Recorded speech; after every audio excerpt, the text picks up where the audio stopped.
students, today we are going to learn something about sentences. What is a sentence and how many parts are there in a sentence? Sentence होता क्या है और sentence में कितने part होते हैं उनको हम लोग समझते जाते हैं। जैसे sentence के लिए डिफाइन हम लोग sentence को कैसे कर सकते हैं? Sentence is a group of words which makes a complete sense. एक ग्रुप ऑफ वर्ड जो एक कंप्लीट सेंस को बताते हो या कंप्लीट सेंस दिखा रहा हो वो क्या हो जाएगा? एक सेंटेंस हो जाएगा। जैसे फॉर एग्जांपल हमने कहा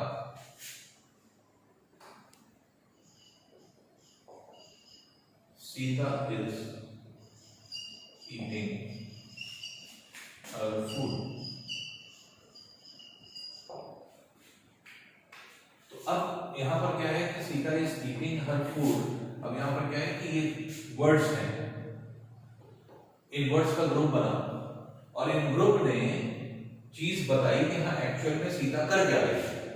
सीता खाना खा रही है। तो सीता जो है खाना खा रही है ये हमें इंफॉर्मेशन मिली कि सिंपली हम ये भी लिख सकते थे सीता इज ईटिंग। तो मान लीजिए सपोज कर लीजिए कि ये सेंटेंस है, हमने लिखा Sita is eating her food या सीता इज रीडिंग, तो इसका मतलब ये एक सेंस बना रहा है। लेकिन यहीं पे अगर हम कुछ आगे पीछे कुछ कर दें जिसमें कि जैसे मान लीजिए कि कोई सेंस ना निकल रहा हो, जैसे food is eating her Sita, suppose करिए हमने ऐसे लिख दिया। अब फूड इज ईटिंग हर सीता, तो अब यहां पर इसका कोई सेंस नहीं निकल रहा, इसका कोई मीनिंग नहीं निकल रहा है। ग्रुप ऑफ वर्ड तो है ये लेकिन इसकी कोई मीनिंग नहीं। तो सिर्फ ग्रुप ऑफ वर्ड होने से सेंटेंस नहीं होता। तो ग्रुप ऑफ वर्ड ये भी, ग्रुप ऑफ वर्ड ये भी, लेकिन ये ग्रुप ऑफ वर्ड ऐसे हैं जो एक सेंस निकाल रहे हैं जिसका कोई मतलब है लेकिन इसका कोई मतलब नहीं है, इसलिए हम इसको सेंटेंस बोलेंगे और इसको हम लोग क्या बोलेंगे? ये सेंटेंस नहीं। तो जितने भी जो है आपके सेंटेंस होते हैं वो एक कंप्लीट सेंस को निकालते हैं। तो group of words which make a complete sense that is known as a sentence। तो अब ये सेंटेंस को हम लोगों ने डिफाइन किया। अब इस सेंटेंस को अगर हम गौर से देखें तो हर एक सेंटेंस में दो पार्ट होते हैं। तो एक सेंटेंस है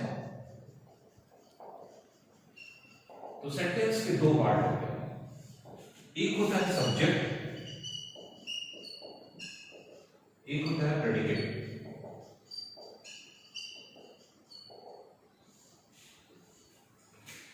अब देखिए सब्जेक्ट और प्रेडिकेट क्या है। जब हम कोई सेंटेंस बनाते हैं तो सेंटेंस का मतलब कोई इंफॉर्मेशन देते हैं। अब इंफॉर्मेशन जो देते हैं किसी के बारे में देते हैं और उसके बारे में क्या इंफॉर्मेशन दे रहे हैं वो पार्ट होता है। तो दो चीजों से मिलकर के बनता है। तो एक तो होगा जिसके बारे में इंफॉर्मेशन दी जा रही है, तो जिसके बारे में इंफॉर्मेशन दी जा रही है वो होता है सब्जेक्ट। और जो इंफॉर्मेशन दी जा रही है जो मेनली वर्ब पार्ट होता है, इसका मतलब कि वो व्यक्ति क्या कर रहा है, वो पर्सन क्या कर रहा है, वो क्या है, वो एक तरह से आपके प्रेडिकेट पार्ट का है। प्रेडिकेट क्या है? प्रेडिकेट मींस वर्बल जो है वर्ब का जो फॉर्म होता है या फिर जितने भी आपके एक तरह से कोई सब्जेक्ट क्या कर रहा है ये डिफाइन करना, दैट इज प्रेडिकेट। तो अब कोई भी अगर आप सेंटेंस बनाते हैं, हमने कहा राम खेल रहा है, राम इज प्लेइंग। तो राम इज प्लेइंग या राम खेल रहा है, इसका मतलब कि किसके बारे में कहा जा रहा है? राम के बारे में कहा जा रहा है। अब राम क्या कर रहा है ये बताया जा रहा है, तो खेल रहा है। तो खेल रहा है दैट इज प्रेडिकेट, और जिसके बारे में बताया जा रहा है राम, वो क्या हो गया? सब्जेक्ट। तो कोई भी चीज किसी भी चीज के बारे में जब बताई जाती है तो इनिशियल स्टेज में ऐसे तो सब्जेक्ट और प्रेडिकेट और डीपली अगर हम लोग जाएंगे तो और इसमें डेप्थ है और चीजें हम लोग और डिफाइन करके इसको पढ़ना पड़ता है। लेकिन अभी क्योंकि आपकी स्टार्टिंग है, आप छोटे बच्चे हैं, इसलिए आपको बहुत सिंपल समझना, क्योंकि आपके यहाँ जो सेंटेंसेस है बहुत सिंपल फॉर्म में है, बहुत टफ सेंटेंसेस नहीं है, इसलिए हमें उसी सिंपल सेंटेंसेस को ही डिफाइन करना पड़ेगा। जैसे Ramesh is doing his work। Ramesh अपना काम कर रहा है। तो तो किसके बारे में कहा जा रहा है? रमेश के बारे में कहा जा रहा है। क्या कर रहा है? कुछ काम कर रहा है वो अपना। तो जो चीज डिफाइन की गई है वो क्या है? ये प्रेडिकेट पार्ट हो गया, और ये क्या हो गया आपके? ये हो गया आपके सब्जेक्ट पार्ट। तो सब्जेक्ट हमेशा क्या होता है? जिसके बारे में कहा जाता है।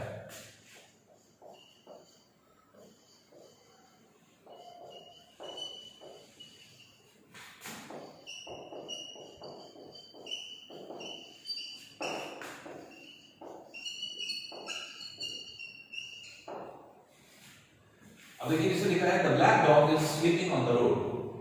अब the black dog is sleeping on the road, इसका मतलब किसके बारे में कहा जा रहा है? द ब्लैक डॉग के बारे में। तो द ब्लैक डॉग क्या हो गया? ये आपका हो गया सब्जेक्ट पार्ट।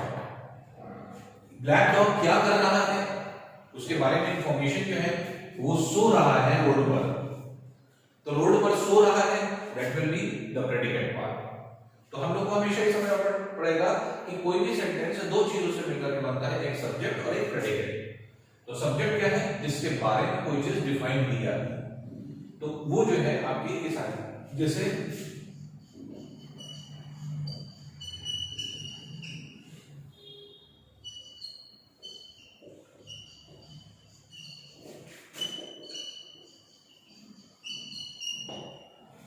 हमने लिखा the flower is violet in colour. तो अब यहां पर किसके बारे में कहा जा रहा है? फ्लावर के बारे में कहा जा रहा है। फ्लावर के बारे में क्या बताया जा रहा है? कि उसका कलर वायलेट है। तो जो फ्लावर के बारे में बताया जा रहा है दैट इज प्रेडिकेट, और जो जिसके बारे में बताया जा रहा है द फ्लावर, वो क्या है? आपका सब्जेक्ट हो जाता है। तो इस तरह के छोटे छोटे सेंटेंसेस हैं, बहुत कॉम्प्लिकेटेड सेंटेंसेस नहीं है। जब ये सेंटेंस कॉम्प्लिकेटेड हो जाते हैं, जब बड़े आप क्लासेस में जाएंगे तो आप देखेंगे जब कॉम्प्लेक्स सेंटेंसेस आने लगते हैं या फिर बड़े सेंटेंसेस आने लगते हैं, तो उसमें फिर कभी कभी चूज करना या कभी कभी जो है आपके एक तरह से कंफ्यूजन होने लगता है कि हाँ इसमें से किसको जो है, जब दो चीजें आ जाती हैं ऑब्जेक्ट के फॉर्म में, तो अब किसको जो है हम सब्जेक्ट कहें या किसको हम प्रेडिकेट कहें।